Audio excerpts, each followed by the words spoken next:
हैन हामीले यसको लागि 1 घण्टाको आज छुट्याएको छौं यसको दुईटा अब्जेक्टिभ थियो फ्री गर्ने पनि एउटा अब्जेक्टिभ चाहिँ थियो प्राय सो हिजो आज मलाई धेरै साथीहरूले सरहरूले कल गर्नुहुन्थ्यो सोध्नुहुन्थ्यो यो हिजो आज यो हुन त असारमा सप्लायर पनि होला र यो हाम्रो आइक्यानमा नयाँ स्ट्यान्डर्ड्सहरू एप्लिकेबल भइरहेछन् कति चाहिँ पहिलेदेखि आएको छ भने कति नयाँ चिजहरू पनि आइरहेको छ हामीसँग सो अब हामीले क्वेसन के हुन्थ्यो भने नेपाल फाइनान्शियल रिपोर्टिङ स्ट्यान्डर्ड्स कसलाई लागू हुन्छ कसलाई लागू हुन्छ भन्नुभन्दा पनि पहिले हामी के कुरा गरौँ यो हो के भन्ने कुरा चाहिँ हामी कुरा गरौँ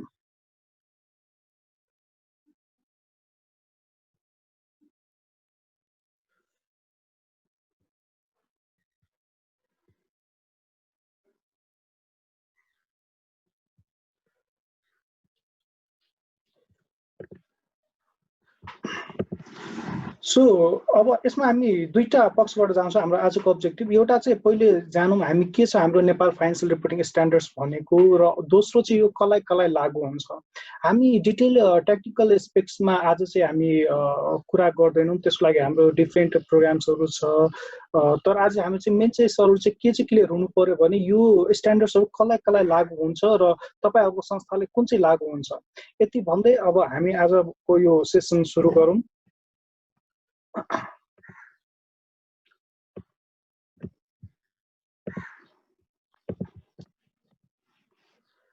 यो आजको हाम्रो यो जुन सेमिनार छ यो चाहिँ अब होस्टिङ अर्गनाइज चाहिँ हाम्रो अभियान्त्रिक कन्सल्टिङ सर्भिसेस प्राइभेट लिमिटेडले गर्नु भएको छ जसको कोलाबोरेटिभ पार्टनर नेपालमा चाहिँ इन्टरनेसनल स्ट्यान्डर्ड आइकन प्राइभेट लिमिटेड छ यसले चाहिँ हाम्रो म्यानेजमेन्ट मात्रै नभएको engineering software designing website development गरी फाइनान्शियल सबैतिर यो कन्सल्टिङ सर्भिसेसमा काम गर्छन् र इन्टरनेसनल स्ट्यान्डर्ड आइकनले ट्रेनिङहरू तिर काम गर्छ अहिलेको जुन हाम्रो प्रोफाइल हेर्नु भएको थियो त्यो भनेको हाम्रो इन्टरनेसनल कोलाबोरेटिभ पार्टनरको प्लस यो प्रोग्रामलाई सक्सेसफुल बनाउन हाम्रो एकदम साथ सहयोग रह्यो हाम्रो नेसनल पार्टनर ट्याक्स नेपालको उहाँ यो ख्याति प्राप्त संस्था हो हामी सबै प्राय हाम्रो सरहरूले चिन्नु भएको छ ट्याक्स नेपाललाई र उहाँको क्वालिटी सर्भिसेसलाई यो ट्रेनिङमा र यो ट्याक्स कन्सल्टिङमा अब यो ट्याक्स कन्सल्टिङ सँगसँगै अब हामी एकाउन्टिङतिर पनि लागौँ भनेर सरसँग सपोर्ट माग्यो र सरको एकदम सहयोग पाए यसमा होप हामी सबैजना मिलेर केही राम्रो गर्छौँ भन्ने आशा छ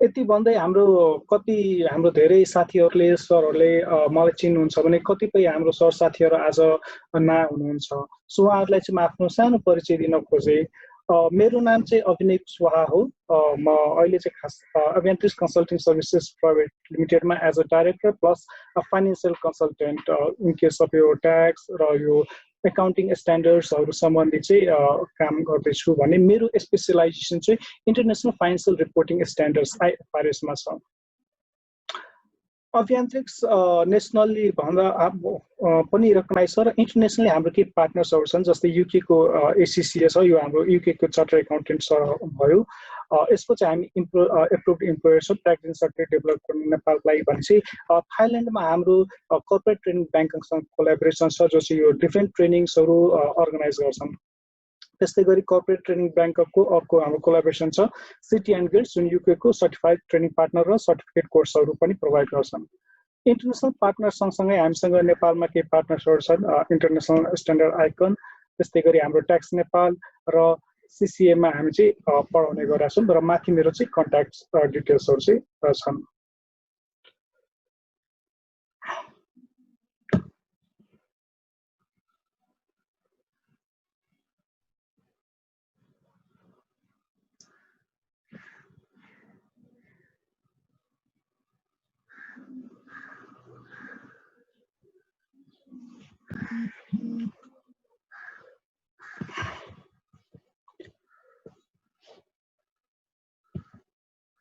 यो टेक्निकली सुरु गर्नुभन्दा अगाडि हामी एउटा डिस्क्लेमर टाइपको कुरा गर्छौँ किनकि आज एकदम राम्रो पक्षको कुरा के छ भनेपछि हाम्रो यो फोरममा लगभग नेपालको म्याक्सिमम भनौँ न इन्डस्ट्रिजहरूबाट पार्टिसिपेसन छ म्यानुफ्याक्चरिङ होस् ब्याङ्किङ होस् इन्सुरेन्स होस् कोअपरेटिभ्स होस् माइक्रो फाइनेन्स होस् स्टुडेन्ट्स छन् सिनियर छन् सो यो हरेक फिल्डबाटको आफ्नै आफ्नै जिज्ञासा हुन्छ। तर यो जुन हामीले यो सेसन डिजाइन गरेका छौँ एउटा जेनरल इन्फर्मेसन पर्पजको लागि गरेका छौँ। कुनै पार्टिकुलर व्यक्तिलाई फोकस गरेर हामीले गरेका छौँ। सो जेनरल हो, सबैलाई युजफुल हुन्छ भन्ने कुरा हो, डिस्क्लेमर हो। केही स्पेसलाइज एडभाइस चाहियो, केही स्पेसिफिक क्वेसनहरू छ, स्पेसिफिक इन्डस्ट्री छ भने त्यसलाई चाहिँ हामी छुट्टै हामी डिल गर्छौँ स्पेसलाइज कोर्सहरूमा। अब यति कुरा गरिसकेपछि हामी केही ब्याकग्राउन्डमा जाउँ। यो खास गरी Nepal accounting standards, Nepal financial reporting standards कहाँबाट आयो, यो कसरी आयो। अब हाम्रो कतिपय सरहरू नयाँ हुनुहुन्छ, साथीहरू नयाँ हुनुहुन्छ, तर जो हाम्रो धेरै पहिलेदेखि यो फिल्डमा हुनुहुन्छ उहाँहरूलाई थाहा छ होला 19th सेन्चुरीमा यो 2000 स्टार्ट हुनुभन्दा अगाडि हरेक कन्ट्रीको आफ्नै आफ्नै चार्टर्ड एकाउन्टेन्ट संस्थाहरू थिए र हरेक चार्टर्ड एकाउन्टेन्ट संस्थाहरूले आफ्नो लागि आफैले चाहिँ के भन्छ एकाउन्टिङ स्ट्यान्डर्ड्सहरू बनाउँथे र इम्प्लिमेन्ट गर्थे कन्ट्री वाइज, जुन चाहिँ भनौँ न हरेक कन्ट्रीमा फरक भएर आउँथ्यो। सो एउटा कम्पनीको फाइनेन्सियल स्टेटमेन्ट अरू कम्पनीको फाइनेन्सियल स्टेटसँग कम्पेयर गर्न अलि मिल्थेन, जसलाई चाहिँ यो जब ग्लोबलाइजेसनको कन्सेप्ट आयो र जब हामी इन्टरनेसनल इन्भेस्टरहरू खोज्न थाल्यौँ, इम्पोर्ट एक्सपोर्टहरूको कामहरू गर्न थाल्यौँ, त्यसपछि हामीसँग एकैछिन है सर।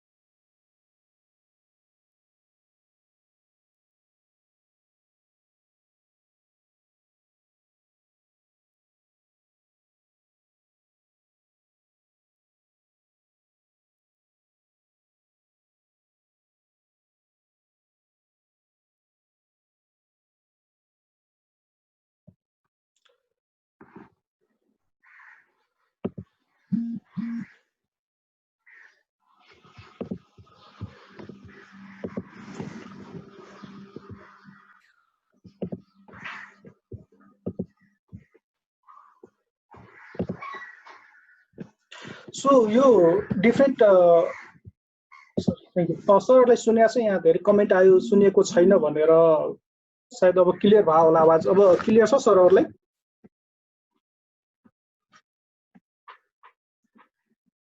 हो त क्लियर छ, केही अप्ठ्यारो छ भने भन्नु होला।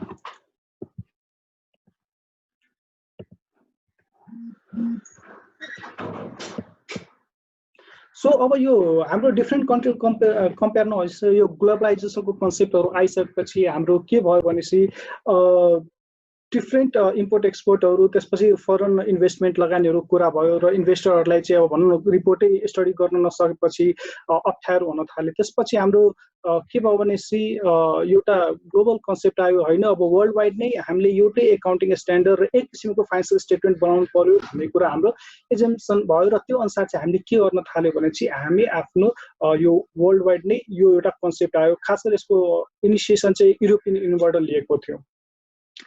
हाम्रो पहिला चाहिँ इन्टरनेसनल फेडरेसन अफ कमिटी हुन्थ्यो भनेपछि अब सरहरूले कतिजनाले यो नाम सुन्नु भएको छ, आइएसपी को नाम सुन्नु भएको छ सरहरूले? एटलिस्ट आइएफआरएस को नाम सुन्नु भयो होला सरहरूले?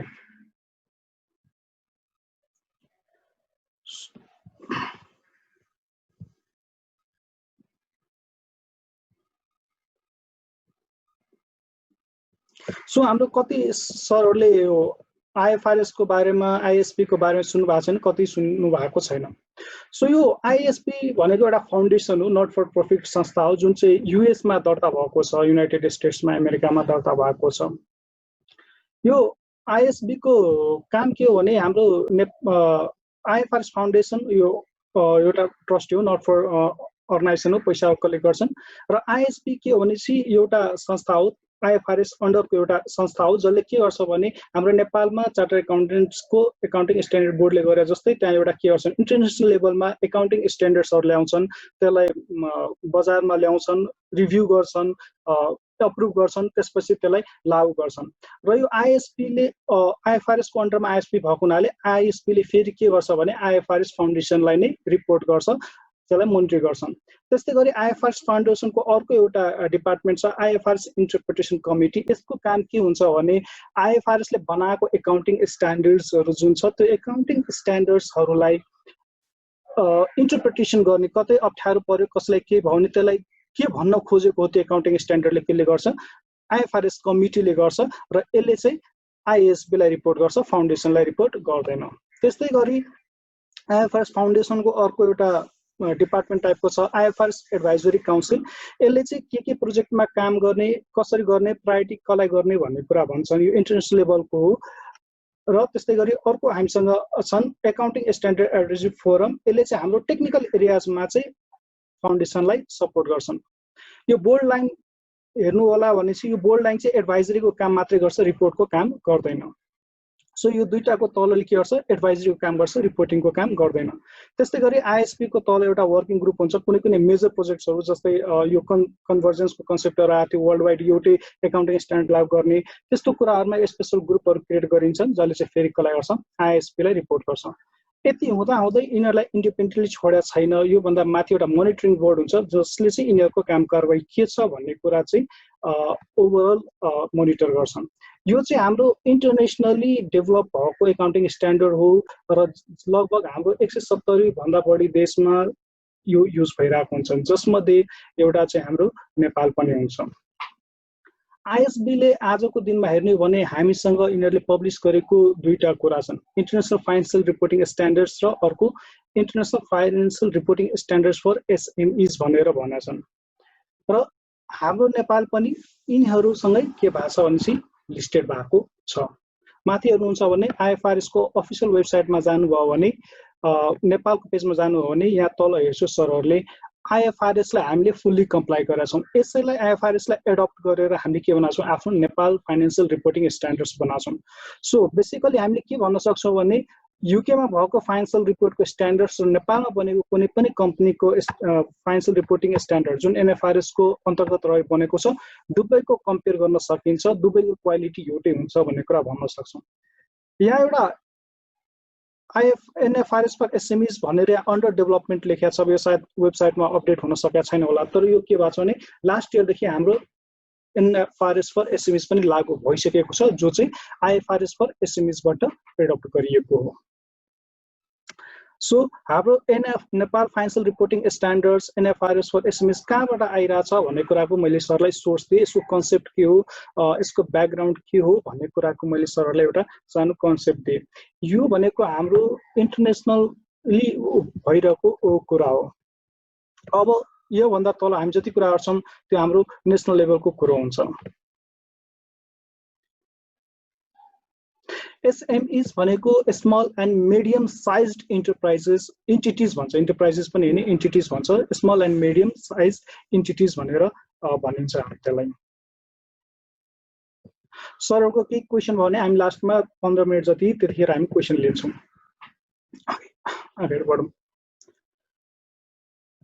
सो अब नेपालमा हेरौँ, जहाँ पनि हाम्रो एनएफआरएस को ट्रेनिङ भइरहेछ, सबजना एनएफआरएस सिक्न खोजिरहनु भएको छ, एकदम राम्रो हो। तर यो कसलाई लागू हुन्छ, यसको कम्प्लेक्सिटिज के छ र इजी कुरा के छ, राम्रो कुरा के छ।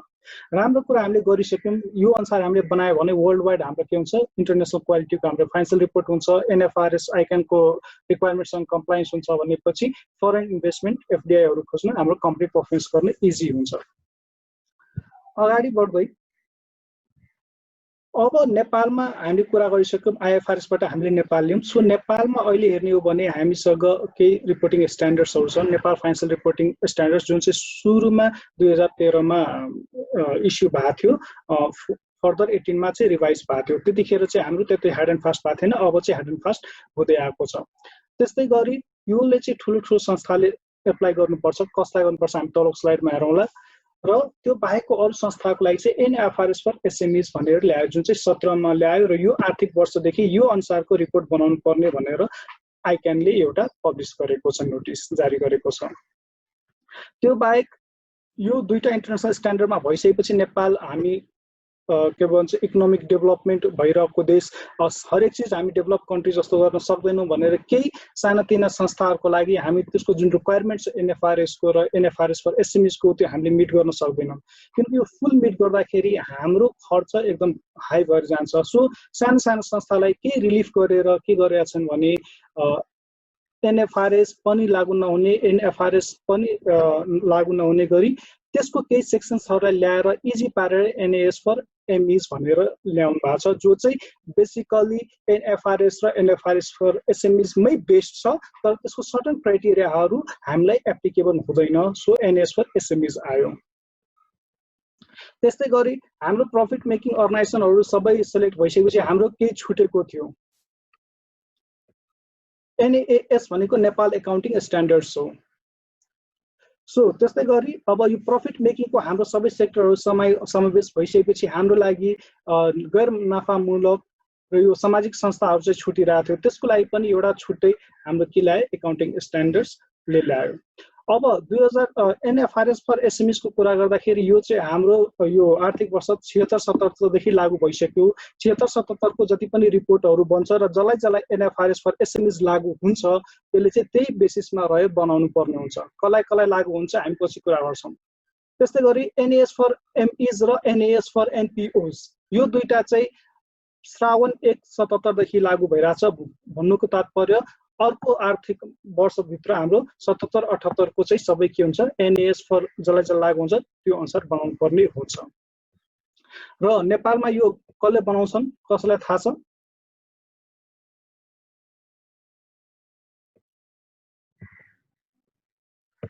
यो एकाउन्टिङ स्ट्यान्डर्ड्सहरू नेपालमा कसले बनाउँछन्, त्यहाँबाट हामी इन्स्पायर्ड भयो भन्ने कुरा त गर्यौँ, तर बनाउँछन् कसले?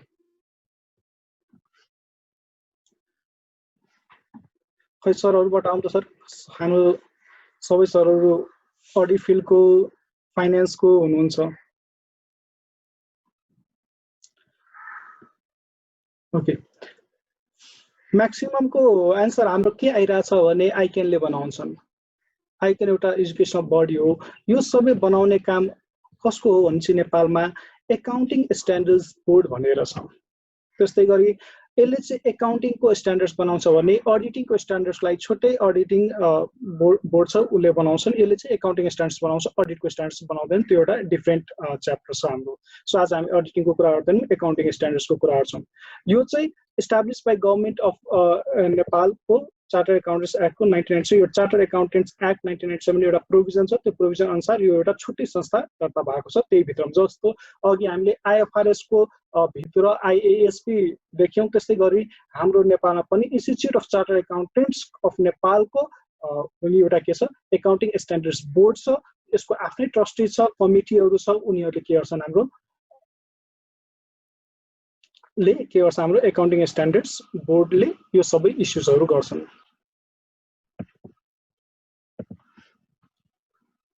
सो अब यो एकाउन्टिङ स्ट्यान्डर्ड्स हामीले यो 4-5 किसिमको संस्था भन्यौँ, ठुलो सानो भन्यौँ, कसैलाई एनएफआरएस लाग्छ, कसैलाई एनएफआरएस फर एसएमइज लाग्छ, कसैलाई एनएएस फर एमइज लाग्छ, कसैलाई एनएएस फर एनपिओज लाग्छ। यो कसलाई के लाग्छ भन्ने कुरा डिफिनेसनमा जानुभन्दा अगाडि यसको डिफाइन गर्दाखेरि दुईटा बेसिक प्रिन्सिपलमा टेकेर यिनीहरूले संस्थालाई छुट्याउने गरेका छन् कसलाई के लाग्ने भन्ने कुरा। एउटा कन्सेप्ट के छ भने चाहिँ जेनरल पर्पज फाइनेन्सियल स्टेटमेन्ट्स भन्ने कुरा छ, र अर्को कन्सेप्ट के छ भने पब्लिक एकाउन्टेबिलिटीको कुरा छ।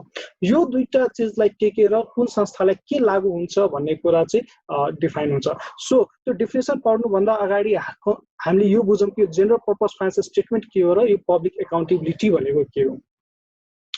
एनएफआरएसमा जेनरल पर्पज फाइनेन्सियल स्टेटमेन्ट भनेर के भनिन्छ भने जुन चाहिँ जेनरल इन्फर्मेसनको लागि छ, वाइड युजर्सहरूको लागि छ। फर इक्जाम्पल हामी ब्याङ्कलाई बुझाउँछौँ, हाम्रो आफ्नो सेयर होल्डर्सहरूलाई बुझाउँछौँ होइन, किनकि पहिला हाम्रो के समस्या थियो, ब्याङ्कमा पनि हरेक अडिटरको हरेक किसिमको फर्मेटमा रिपोर्ट जान्थ्यो, कम्पेयर गर्न सक्थेनन् ब्याङ्कको मान्छेहरूले पनि।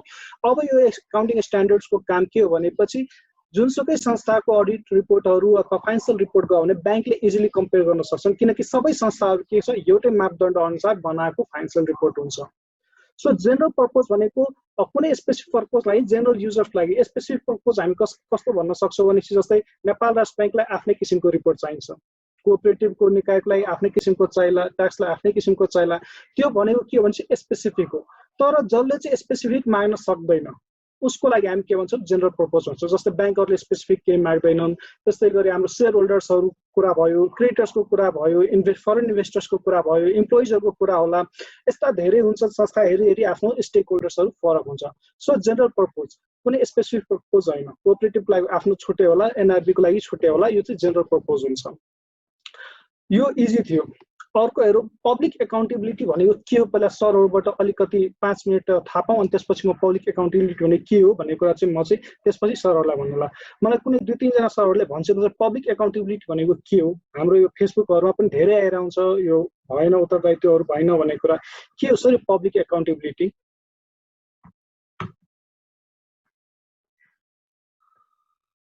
च्याट बक्समा लेख्न सक्नुहुन्छ सरले।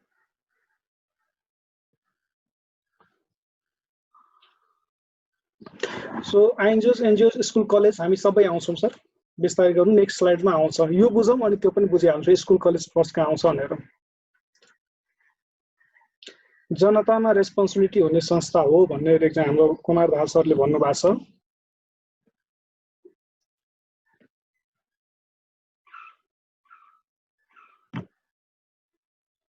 To answer for public bodies, हामी यो पब्लिक भन्नाले सरकारी निकाय भन्न खोज्नु होला, उहाँहरूलाई जवाफदेहिता भन्नेको कुरा गर्नुभयो एकजना हाम्रो म्यामले। एन्सरेबल टु बेनिफिटरिज भन्नुभयो, through public audit, social audit, duty to answer in public. So हामी जेनरली पब्लिकसँग कुरा गरिरहेछौँ। तर एनएफआरएसले पब्लिक एकाउन्टेबिलिटी, एनएफआरएसले पब्लिक एकाउन्टेबिलिटीलाई अलिक ब्रोडर र डिफाइन गरेको छ, ताकि हामीलाई संस्थालाई कुन चाहिँ संस्था पब्लिक एकाउन्टेबल भित्र पर्छ अथवा पर्दैन भन्ने कुरा चाहिँ इजिली छुट्याउनलाई हामीलाई के क्राइटेरियाहरू दिएको छन् एनएफआरएसले। त्यो क्राइटेरियाहरू के हो भन्ने कुरा चाहिँ हेरौँ। पहिलो क्राइटेरिया त के हो भनेपछि हाम्रो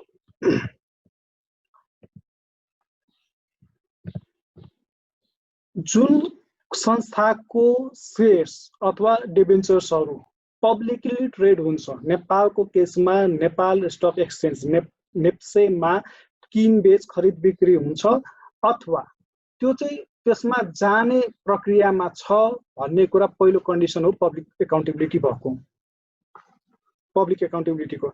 यो बुझौँ है सर, तल सजिलो हुन्छ। दोस्रो, होल्ड्स एसेट्स इन फ्युडिसियरी क्यापेसिटी। यो फ्युडिसियरी क्यापेसिटी भन्नाले कस्तो बुझिन्छ भने जनताको पैसा लिएर चलाउने संस्थाहरू टाइपको बुझौँ। फर इक्जाम्पल ब्याङ्क्सहरू पैसा, जनताको पैसा लिन्छन्, त्यसलाई ब्याजमा लगाउँछन्, चलाउँछन्। इन्सुरेन्स कम्पनीहरू जनताको पैसा लिन्छन्, चलाउँछन्। म्युचुअल फन्ड्सहरू भए, कोअपरेटिभ्सहरू भए, त्यस्तो भएको प्राइमरी काम चाहिँ त्यस्तो भएको। त्यसपछि गभर्मेन्ट बिजनेस इन्टिटिज भन्न खोजा। यो भनेको कस्तो भनेपछि सरकारको व्यापार गर्ने निकायहरू, जस्तो पहिला हाम्रो जनकपुर चुरोट कारखाना लिमिटेड थियो होला, अहिले सिमेन्ट फ्याक्ट्रिजहरू होला, अथवा त्यस्तो केही निकायहरू छन् भने, र जसको इकोनोमिक भोल्युम, कारोबारको भोल्युम एकदम हाई छ, त्यसलाई चाहिँ पब्लिक एकाउन्टेबिलिटी भित्र राखेको छ।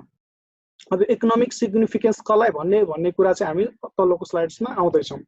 एक्जाम्पल लिँदाखेरि हाम्रो pension funds, retirement funds, most banks, insurance company, securities, mutual फन्ड्सहरू के हो त हाम्रो यो भित्र आयो।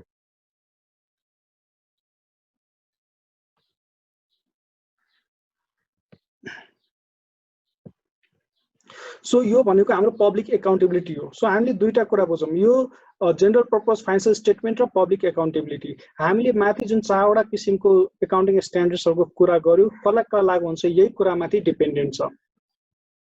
सो अब हामी नेक्स्ट स्लाइडतिर जाउँ। इकोनोमिक सिग्निफिकेन्स भनेको के हो त? सो कुनै पनि ब्याङ्क, प्राइभेटै कम्पनी जो लिस्टेड भएको छैन, हुनसक्छ ठुलो ठुलो प्राइभेट कम्पनीजहरू होला जसको सेयर्सहरू ट्रेड भइरहेको छैन, तर त्यस्तो पनि संस्थाको 50 करोड भन्दा माथिको लोनहरू छन् भने तिनीहरू के भित्र पर्यो भने चाहिँ पब्लिक एकाउन्टेबिलिटीको डेफिनेसन भित्र पर्यो। त्यस्तै गरी कुनै संस्थाको जसको ब्यालेन्स सिटहरू 100 करोड वा सो भन्दा माथिको बन्छ भने उसको पनि के भयो, पब्लिक एकाउन्टेबिलिटी भित्र पर्यो। त्यस्तै गरी कुनै संस्थाले 300 कर्मचारी अथवा वर्कर्सहरू पनि बरु इन एभरेज वर्षमा गर्छ भने चाहिँ त्यो पनि के भयो, इकोनोमिक सिग्निफिकेन्स भित्र परे। र वा वार्षिक कारोबार 100 करोड भन्दा बढी आम्दानी भनौँ, टर्नओभर भनौँ हैन, वार्षिक कारोबार भनौँ 100 करोड भन्दा बढी भएको संस्था र यो फ्युडिसरी क्यापेसिटी जुन माथि हामीले पढेका थियौँ त्यस्तो 50 करोड भन्दा माथि छ भने यो इकोनोमिकली सिग्निफिकेन्ट हो भन्ने कुरा बुझिन्छ।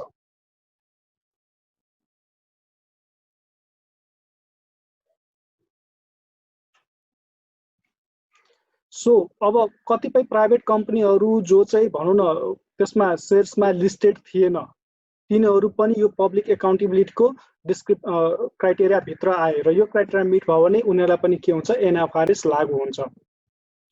यसलाई हामी फर्दर कुरा गर्दै जाउँ।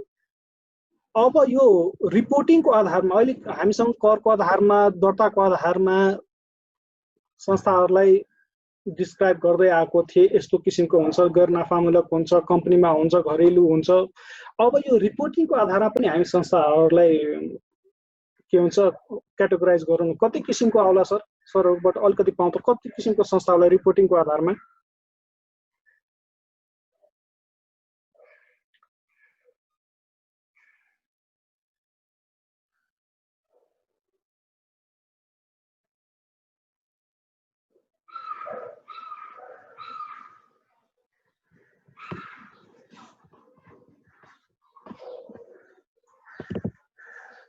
दुई तीन सो म्याक्सिमम सरहरूले चाहिँ हामीलाई 2-3 किसिमको भन्नुभयो।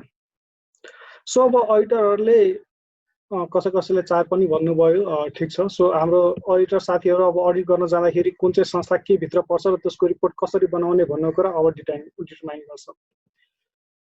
सो पहिलो संस्था त हाम्रो एकदम सजिलो छ होला, ह्याभिङ पब्लिक एकाउन्टेबिलिटी भएको संस्था भनेर भन्छौँ, जसको डेफिनेसन हामीले माथि पढिसक्यो। पब्लिक एकाउन्टेबिलिटी भनेको के हो भनेर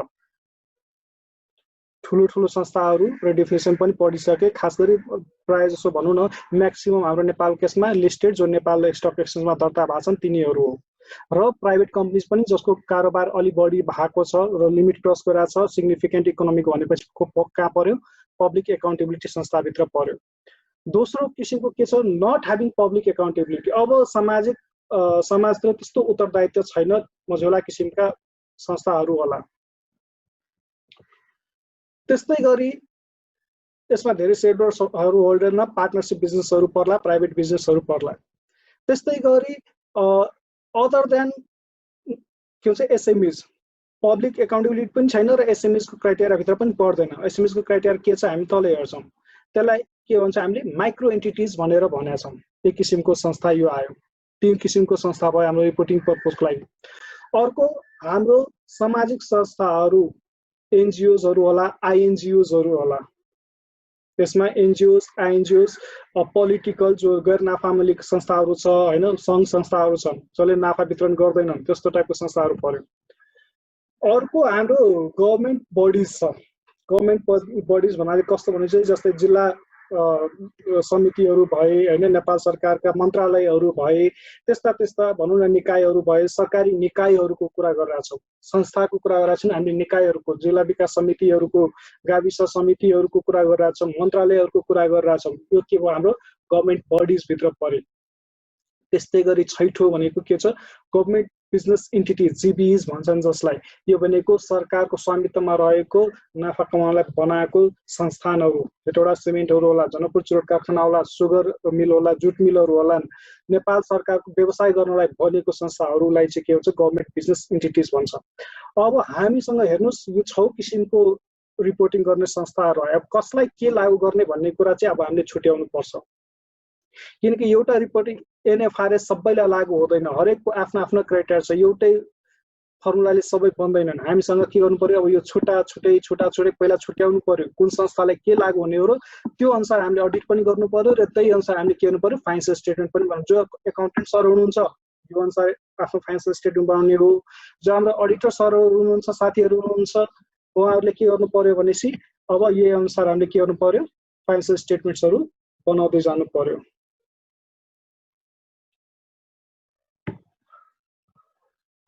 सो यसमा त हाम्रो कन्फ्युजनै छैन, चारैतिर एनएफआरएस चलेको छ, मार्केटमा एनएफआरएस चलेको छ। पब्लिक एकाउन्टेबिलिटी हुने संस्थाहरूलाई चाहिँ एनएफआरएस लागू हुन्छ, कुनै दुई मत छैन यसमा।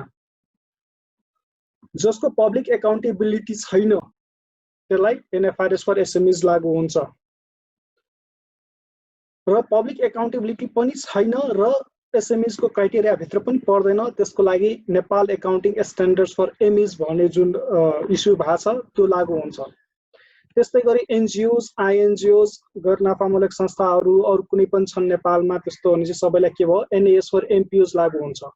अब यति त मैले भनिसकेँ, यति मैले अगाडि पनि भनिसकेको छु। नेपाल सरकारको लागि के लागू होला ल सरहरूबाट एउटा दुईटा पाउँछ सर, अनि त्यसपछि म भन्छु यसमा के लागू हुन्छ भनेर। यति हामीले सुनिरहेको हौँ, ट्रेनिङ पनि लिइरहेको होला, हाम्रो साथीहरूले चारैतिर बजारमा हल्लाखल्ला पनि छन् होइन। सो गभर्मेन्ट बडिजको पनि त अडिट गर्नु पर्ला सरहरूले। अब कतिपय चाहिँ हाम्रो आज एटेन्ड गर्नु भएको छ कि छैन, हाम्रो रेजिस्टर गर्नुभएको थियो अडिटर जेनरल अफ नेपालबाट पनि केही साथीहरू हुनुहुन्थ्यो, सरहरू हुनुहुन्थ्यो। सो गभर्मेन्ट बडिजलाई हामी के लागू गर्छौँ, यो दुईटा हामी छुट्यो, यो तीन चारवटा त गरिसक्यो।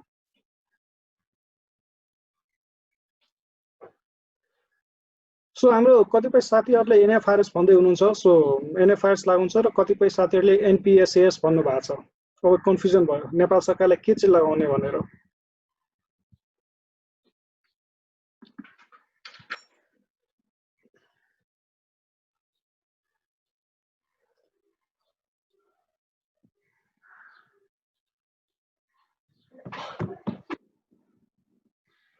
सो नेपाल सरकारको हकमा अब हेर्नुहोस्, हाम्रो कतिपय साथीहरूले ठिकै भन्नुभएको छ, एनपिएसएएस भन्ने एउटा छुट्टै एकाउन्टिङ स्ट्यान्डर्ड छ, Nepal public sector accounting standards भनेर। यो पनि हाम्रो फेरि इन्टरनेसनल पब्लिक सेक्टर एकाउन्टिङ स्ट्यान्डर्ड्सबाट, जसरी हाम्रो आइएफआरएसबाट एनएफआरएस भएको छ त्यस्तै गरी आइपिएसएएसबाट एनपिएसएएस भएको छ। सो हाम्रो सरकारी निकायहरूलाई Nepal public sector accounting standards अनुसार चाहिँ के हुन्छ, हाम्रो यो लागू हुन्छ।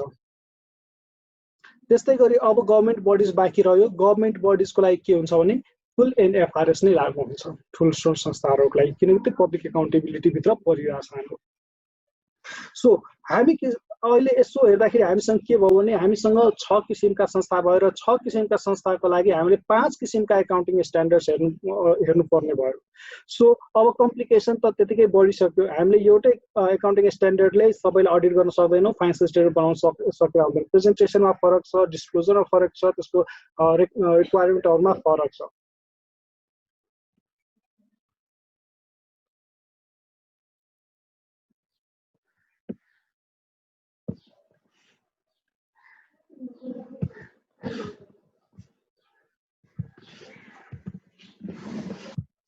सो अब हामीसँग के रह्यो भने नेपाल फाइनेन्सियल रिपोर्टिङ स्ट्यान्डर्ड्स जुन चाहिँ 13-14 मा आएको थियो त्यसलाई चाहिँ रिभाइज गरिएको छ आइएफआरएस अनुसार, र एनएफआरएस 2018 मा फेरि के गरेको छ, हाम्रो नयाँ लिस्टहरू एनएफआरएसआरको हाम्रो एकाउन्टिङ स्ट्यान्डर्ड्स बोर्डले नेपालले पब्लिस गरेको छ।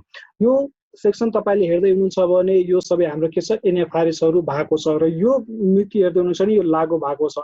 एनएफआरएसमा के छ भने जति पनि एनएफआरएस पब्लिस भइसकेको छ त्यो एकैचोटि लागू हुँदैन, जस्तो जस्तो आउँदै जान्छ त्यसको इफेक्टिभ डेट भन्छन्, र पब्लिस गरेको र इफेक्टिभ डेटमा कम्तीमा 1 वर्षको चाहिँ राख्छन्, ग्याप चाहिँ राख्छन्। त्यो बिचमा डिस्कसन हुन्छ, अब कसैले प्री गर्छन्, कसरी गर्छन् होइन, कसैले चाँडै नै एडप्ट गर्छन्, तर इफेक्टिभ डेट पछि चाहिँ सबैले लागू नै गर्नुपर्ने हुन्छ। यो एनएफआरएस हो भनेपछि यतातिरको एनएएस हो। अब यो एनएएस किन हो भने चाहिँ हामीले अघि के भन्यौँ, अघि हिस्ट्री पढ्दाखेरि 2000 पछि आइएसबीहरू दर्ता भयो। त्योभन्दा अगाडि के थियो, आइफएकहरू इन्टरनेसनल फाइनेन्सियल कमिटिजहरू थियो। कमिटिजहरू भएको बेला आइएएस थियो, इन्टरनेसनल एकाउन्टिङ स्ट्यान्डर्ड थियो, त्यहाँबाट हामीले के गरेका थियौँ, नेपाल एकाउन्टिङ स्ट्यान्डर्ड्स बनाएको थियौँ। तर यो कन्भर्जेन्सको प्रोजेक्टमा के हुँदैछ भनेपछि बिस्तारै बिस्तारै यो एनएएसहरू हट्दै गएको छ र एनएफआरएसहरू थपिँदै गएको छ 2001 पछि। फर इक्जाम्पल तपाईँले हेर्नुहुन्छ भने पहिला एनएएस 16 लिजेस भन्ने पढ्नुहुन्थ्यो भने अब एनएएस 16 हटिसक्यो, त्यसको ठाउँमा के आएको छ भने एनएफआरएस 16 लिजेस आएको छ। अब यो आइएफआरएसमा हेर्ने भने यो लिजेसको कुरा हो भने चाहिँ 2019 देखि लागू भइसक्यो, तर नेपालमा यो स्टिल लागू भएको छैन, पुरानो तरिकाले गइरहेछ, जुन चाहिँ 2021 बाट बल्ल के भइरहेछ, इफेक्टिभ भइरहेको छ।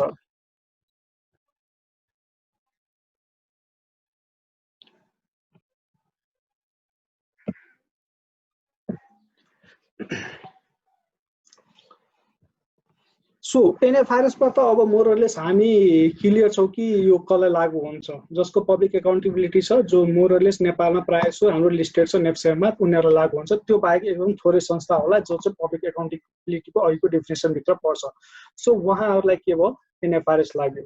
अब अर्को हामीले कुरा गरेका थियौँ,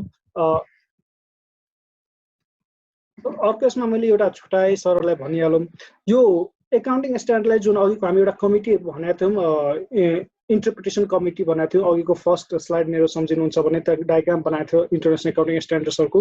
त्यसमा यो इफ्रिकहरू छन्। इफ्रिकहरू भने के हो भने त्यो एकाउन्टिङ स्ट्यान्डर्ड्सलाई डिफाइन इन्टरप्रिटेसन गर्ने काम हो। अब नेपालमा छुट्टै इफ्रिक जसरी आइएफआरएसको एनएफआरएस गरे जस्तै इफ्रिकको छुट्टै हामीसँग बनाएका छैनन्। सो डाइरेक्टै आइक्यानले के भनेको छ भने डाइरेक्टै हामीले रिलेटेड इफ्रिकहरू चाहिँ हामी आइएफआरएसमा जुन छ 2018 को इफ्रिक हामी कन्सिडर गर्न सक्छौँ। र यो चाहिँ पुरानो एनएएस पुरानो भने जस्तो एसआइसी पनि पुरानो नामहरू हो। सो यो चाहिँ हाम्रो इन्टरप्रिटेसनहरू छन्। यो चाहिँ डाइरेक्टली चाहिँ हाम्रो रिलेटेड हुँदैन एकाउन्टिङ ट्रिटमेन्ट गर्दाखेरि। कतै कुनै एकाउन्टिङ ट्रिटमा कन्फ्युजन भयो एकाउन्टिङ स्ट्यान्डर्ड पढ्दाखेरि भने चाहिँ यसले चाहिँ त्यसलाई कसरी इन्टरप्रेट गर्ने भन्ने कुरा मात्रै सिकाएको छ। सो माथिको चाहिँ कम्पलसरी भयो, यो चाहिँ हामीलाई नलेजको लागि मात्रै हुन्छ। अर्को हामीले कुरा गरेका थियौँ स्मल एन्ड मिडियम साइज इन्टिटिजको। पहिलो डेफिनेसन के थियो भने जसको पब्लिक एकाउन्टेबिलिटी हुँदैन, र दोस्रो चाहिँ जेनरल पर्पस फाइनेन्सियल स्टेटमेन्ट्सहरू बनाउँछन्। अब यसलाई चाहिँ यो दुईटा डेफिनेसन मात्रै छ। अब यो एसएमइजलाई चाहिँ हामी कसरी हेर्न सक्छौँ भने अन्यत्र कतै नपरेको संस्था चाहिँ एसएमइज हो भन्ने कुरा पनि हामीले बुझ्न सक्छौँ। एक किसिमले हरेकलाई एक किसिमले क्राइटेरिया छुटाएको छ को के भित्र पर्छ भनेर। एसएमइजलाई त्यस्तो डिटेल क्राइटेरिया छुटाएको छैन। जम्मा दुईटा कुरा हुनेछ, जसको पब्लिक एकाउन्टेबिलिटी छैन र जेनरल पर्पस फाइनेन्सियल स्टेटमेन्ट बनाउँछ भनेपछि त्यो एसएमइज भित्र पर्छ भन्ने कुरा भनेको छ। सो यसलाई अझै इजी के गर्न सक्छौँ भने अन्यत्र कतै परेन भने एसएमइज भित्र पर्यो भन्ने कुरा पनि हामी बुझ्न सक्छौँ। अब आजको दिनमा हामीले हेर्नुस् एनए 35 वटा सेक्सन छ एनएफआरएस फर एसएमइज को लागि। अब हामी एनएफआरएस को बुक हेर्ने हो भनेपछि लगभग 4.5 देखि 5,000 पानाको त किताब छ एनएफआरएस फुल किताब पढ्ने हो भने। र यो 35 वटा सेक्सनको लागि जम्मा हामीसँग 240 कि 50 पानाको किताब छ। सो कम्पेयर गर्नै सकिएन त्यसको र यसको। फेरि अर्को हामी एनएफआरएस पढ्दाखेरि अघि के भनिरहेको थियौँ एनएफआरएस 1, 2, 3 गरेर गइरहेको थियौँ भने यसमा हाम्रो त्यो एनएफआरएस फर एसएमइजमा 1, 2, 3, 4 हुँदैन। यसमा चाहिँ के भनिन्छ भने सेक्सन वाइज भनिन्छ। सेक्सन 1, सेक्सन 2, सेक्सन 3, सेक्सन 4 भन्दै गएको छ। र हरेक सेक्सन चाहिँ एनएफआरएस र एनएफआरएसहरूको कहाँ कहाँबाट मिल्दो छ त्यहाँबाट तानेर सजिलो तरिकाले बनाएको छ ताकि सानो सानो व्यवसायहरूलाई अप्ठ्यारो नपरोस् भनेर। फर इक्जाम्पल तपाईँले यहाँ हेर्न सक्नुहुन्छ अदर फाइनेन्सियल स्टेटमेन्टमा उसले 32, 39, 7, 2 3-4वटाबाट मिक्स गरेर पनि एउटा सेक्सन बनाएको छन्। So directly NFRS for SMEs एनएफआरएससँग कहिलेकाहीँ ठ्याक्कै त्यही च्याप्टरको त्यही च्याप्टर मिल्दैन, किनकि यसलाई चाहिँ समराइज इजी तरिकाले बनाएको छ। अर्को कुरो के छ भनेपछि कतिपय सेक्सन्सहरू नेपालमा लागू भएको छैन र त्यस्तो केसमा आइएफआरएस अडप्ट गरेको कारणले हामीले के गर्नु पर्यो भने डाइरेक्टै इन्टरनेसनल एकाउन्टिङ स्ट्यान्डर्ड्समा जे छ त्यहीबाट इन्फर्मेसन लिएको छौँ नेपालमा नभए। फर इक्जाम्पल यो हाइपर इन्फ्लेसनको कुराहरू छ, कन्सेप्ट्सहरू छ जो नेपालमा लागू हुँदैन, तर त्यो हामीले त्यहाँको एडप्ट गरेको हुनाले हामीले चाहिँ राख्नुपर्ने हुन्छ, जसले गर्दा के गर्छन् हामी बाहिरबाट जे इन्फर्मेसन छ त्यही कपी गरेका छौँ। यो दुईटाको केसमा चाहिँ इन्भेस्टमेन्ट इन जोइन्ट भेन्चर्स र यो हाइपर इन्फ्लेसनको केसमा यो चाहिँ एसएमइजको कुरा थियो। अर्को हामीले कुरा गरेका थियौँ माइक्रो एन्टिटिज, साना साना व्यवसायहरू, प्रोप्राइटरसिप फर्महरू होला, पसलहरू होलान्, भर्खर भर्खरको जन्मेका संस्थाहरू होला। अब त्यो त एसएमइज भित्र पनि पर्दैनन् र त्यति एकाउन्टिङ स्ट्यान्डर्ड गर्ने क्यापेसिटी पनि हुँदैन सुरुमा। सो एसएमइज माइक्रो एन्टिटिज कसलाई भन्छ भनेपछि यो 4वटा क्राइटेरिया मिलेपछि बल्ल हामी माइक्रो एन्टिटिज भन्न सक्छौँ, जसको एनुअल टर्नओभर 10 करोड वा सो भन्दा कम छ।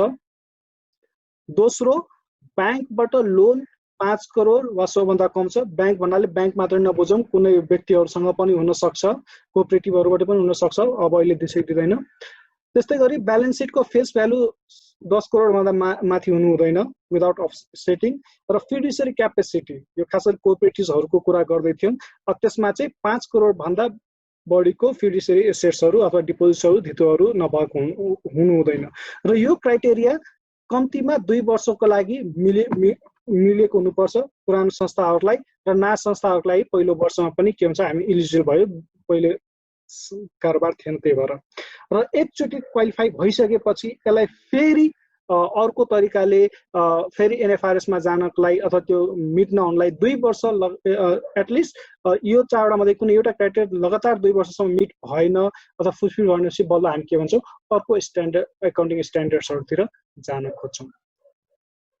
सो अब यति भनिसकेपछि हाम्रो धेरै क्वेसन्सहरू थियो सरहरूले सोच्नुभयो होला यो माइक्रो फाइनेन्स र कोअपरेटिभ्सहरूलाई के गर्ने माइक्रो फाइनेन्स पनि सानो साना छन् तर के गर्छ नेप्सेमा लिस्टेड छन् माइक्रो फाइनेन्सहरू सो तिनीहरूलाई एनएफआरएस लागू गर्ने त एनएफआरएस त साह्रै एक्सपेन्सिभ छ हाम्रो कतिपय संस्थाहरूले त बाहिरको संस्थाहरूलाई हायर गर्छन् तपाईँहरूले न्युजमा सुन्नुभयो होला हाम्रो यो इन्सुरेन्स बोर्डहरूले यो राष्ट्रिय बीमा संस्थानहरूले बाहिरबाट हायर गरेर फाइनेन्सियल स्टेटमेन्ट बनाउनलाई एनएफआरएसको तरिकाबाट सो त्यति कम्प्लिकेटेड चिज सानो सानो माइक्रो फाइनेन्सहरूलाई दियो भने त डुब्छन् आखिर हाम्रो पब्लिक एकाउन्टेबिलिटीको स्पष्ट क्राइटेरिया के पढ्यो भनेपछि हामीले जो लिस्टेड छ त्यो चाहिँ एनएफआरएस एप्लाई गर्नुपर्ने हुन्छ। सो त्यसको लागि एउटा एक्जम्पसन के छ भने माइक्रो एन्टिटिजहरू जसको इकोनोमिक सिग्निफिकेन्स छैन इकोनोमिक सिग्निफिकेन्सको हामीले माथि स्लाइड्स पढाएको थियौँ सो इकोनोमिक सिग्निफिकेन्स छैन त्यसलाई चाहिँ हामीले के गरेका छौँ भने चाहिँ एक्सक्लुड गरेका छौँ तिनीहरूले चाहिँ एनएफआरएस फुल फलो नगरे पनि हुन्छ सो तिनीहरूले कहाँभित्र आइपुग्नु पर्ने हुन्छ भने चाहिँ एनएफआरएस फर एसएमइज फलो गर्दा हुन्छ। तपाईँहरूको कोअपरेटिभ्सको केसमा पनि सेम भयो फिडुसियरी क्यापेसिटीहरूको कुरा होला। अर्को क्वेसन पनि हाम्रो आइरहेको थियो what if uses full NFRS अब यो ग्रुप कम्पनीजहरू टन्नै हुन्छन् नेपालहरूमा हैन एउटा संस्था हुन्छ अर्को त्यो संस्थाभित्र टन्नै संस्थाहरू हुन्छन् सो ठुलो संस्था पब्लिक एकाउन्टेबिलिटी पर्यो सबैलाई जोडचित गरेर कारोबार ठुलो भयो भनेपछि त्यसको माथतका संस्थाहरूले के गर्ने त फुल प्यारेन्टले नै लगाइसकेपछि तल लगाउनु पर्छ पर्दैन। सो त्यस्तो केसमा के गरेछ भने प्यारेन्ट कम्पनी ठुलो संस्था लगाए पनि सानो कम्पनीले पब्लिक एकाउन्टेबिलिटीको डेफिनेसन भित्र पर्दैन भनेपछि उसले फुल एनएफआरएस फलो गर्न जरुरी छैन ऊ एनएफआरएस फर एसएमइज अथवा एनएस फर एमइज के छ एप्लिकेबल त्यो एप्लाई गर्दा हुन्छ। यो दुईटा क्वेसन आएर होला त्यसपछि एउटा अझै क्वेसन आएर होला सरहरुमा यो एनएफआरएस हामीले एनएफआरएस सपोज गरौँ कुनै संस्थाले एनएफआरएस फर एसएमइज लागू भयो युज गरिरहेको छ म्याक्सिमम संस्थालाई युज हुनेको एनएफआरएस फर एसएमइज र एनएस फर एमइज हो। सो यो लागू गरिरहेको छौँ हामीले र बिचमा हाम्रो के हुन्छ नयाँ एनएफआरएसहरू आइसकेको हुन्छ अपडेट्सहरू आइसकेको हुन्छ। सो के यो अपडेट्सहरू एनएफआरएस फर एसएमइजलाई लागू हुन्छ त सरहरु के छ भने एकछिन बुझौँ त सर यसमा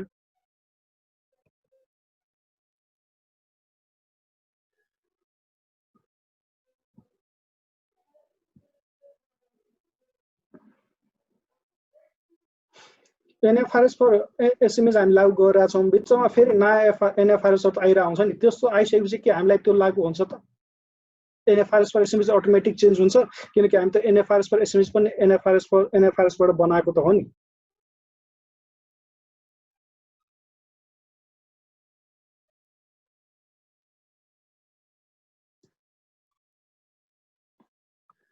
सो यसमा हाम्रो म्याक्सिमम सर्भरको हुँदैन भन्ने आएको छ।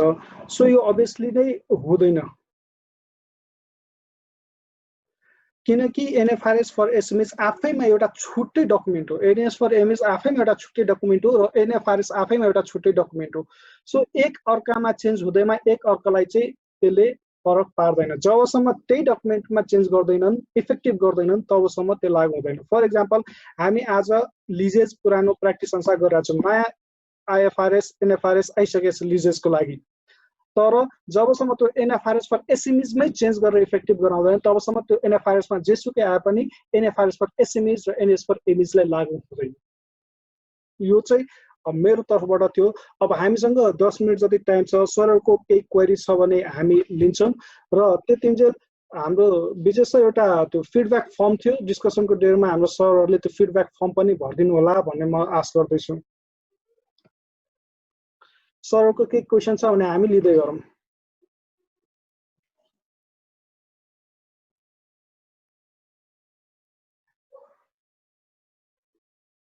अब सरहरूलाई मेरो संस्था के भित्र पर्यो भन्ने कन्फ्युजन छ भने सोद्धा हुन्छ, म सरहरूलाई सजिलो गर्छु।